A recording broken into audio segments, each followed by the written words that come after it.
Poor girl saved a boy from hanging off a cliff, unaware his father is a millionaire and fell in love. Chapter 1, The Edge of Everything. It was supposed to be just another morning. The rocky hills outside the sleepy town of Willow Creek were usually quiet, visited only by the wind and the occasional bird. But today, as 17-year-old Maya trudged up the trail in her worn sneakers and oversized flannel shirt, something felt off. Her father had taught her how to recognize odd things in nature, broken branches, scattered rocks, sounds that didn't belong. Today, it was a scream. A scream no one else heard. Maya froze. Her heart pounded as she strained to locate the sound again. A soft whimper echoed over the edge of the cliff to her right. She ran. There, gripping a frail tree root with trembling fingers, dangled a boy, maybe 9 or 10 years old, his feet kicking helplessly in midair, his face wet with tears and dirt. "Help! Please," he cried, his voice hoarse with fear. Without hesitation, Maya dropped to her stomach and crawled toward him.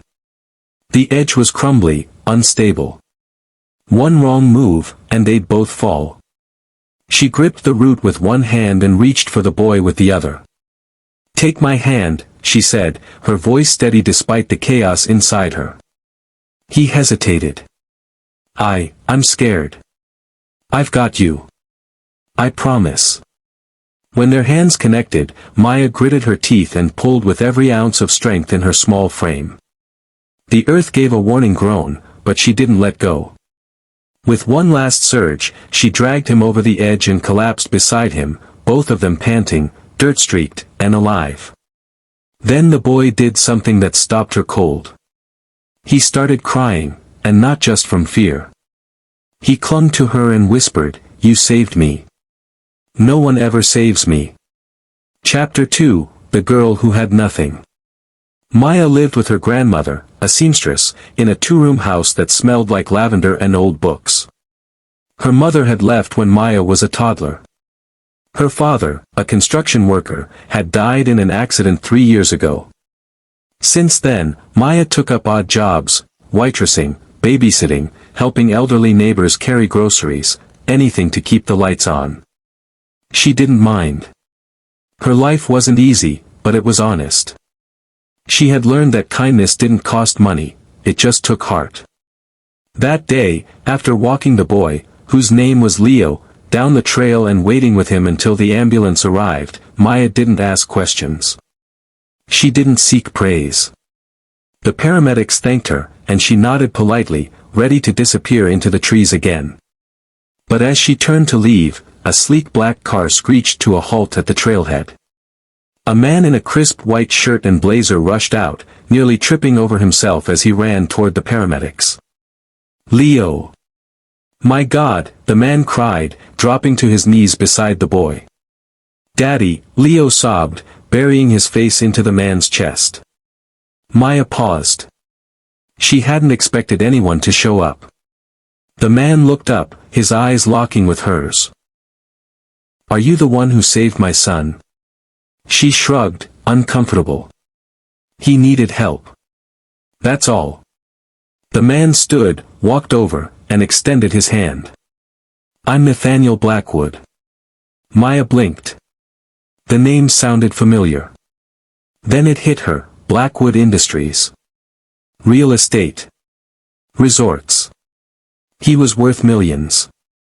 She wiped her hand on her jeans and shook his. "I'm Maya." He studied her with genuine awe. "You risked your life for my son." "I just did what anyone would have done," she said softly, already backing away. But deep down, she knew not everyone would have done it. Chapter 3, Coffee and Second Chances. 2 weeks later, Maya was back to bussing tables at Rosie's Diner when Nathaniel Blackwood walked in, wearing jeans instead of a suit, looking almost normal. "You again," she said with a tired smile. He chuckled.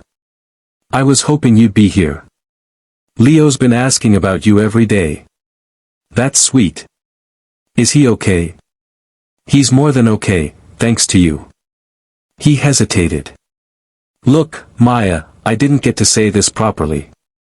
You didn't just save Leo. You reminded me what really matters. I've been so buried in boardrooms and stock numbers. I didn't even realize how much I was missing with my own son. She looked down. I'm glad he's okay. I'd like to repay you somehow, he said. Anything. Maya shook her head. I don't need anything. Just, maybe buy your son a climbing harness next time. Nathaniel laughed. A real laugh. But he didn't forget her. Chapter 4, A World Beyond. Over the next few weeks, Nathaniel returned often. Sometimes with Leo, sometimes alone. Always at the diner. He learned Maya's favorite milkshake flavor, vanilla with a hint of cinnamon, that she liked sketching people in a notebook no one else saw, and that her dream was to become an artist, but she couldn't afford art school. One evening, after Leo fell asleep in a booth beside them, Nathaniel said, "You know you're different." Maya raised an eyebrow. That's not always a compliment. No, I mean it. You see people. You listen. The world needs more of that. She blushed. Well, someone's gotta. Silence fell. Not awkward, but heavy with something unspoken. Then he added, "You saved my son's life, and somewhere along the way. I think you saved mine too." Her breath caught. Was this real? Chapter 5, A Life Redrawn. Spring turned into summer, and Nathaniel made an offer Maya couldn't refuse, a scholarship to the best art school in the state, paid for in full. Not charity, he insisted. An investment in someone who deserves the world. She cried when she told her grandmother. I didn't think people like him even noticed people like us. Her grandmother hugged her tight. Sometimes it takes falling to see who's truly grounded. Chapter 6, The Unexpected Yes. A year later, Maya stood on a small gallery stage, her paintings behind her, and Leo beaming in the front row. Nathaniel approached afterward with flowers in one hand and something else in his eyes, something gentle, certain. You've changed, he said. She smiled. Maybe. Or maybe I'm just becoming who I was always meant to be. He took her hand. Maya, I fell in love with your heart before I even knew your last name. She looked at him, stunned. And then, slowly, joyfully, she whispered, so did I. Epilogue, the girl who saved more than one life. The world didn't change overnight. Bills still had to be paid. Paint still had to dry.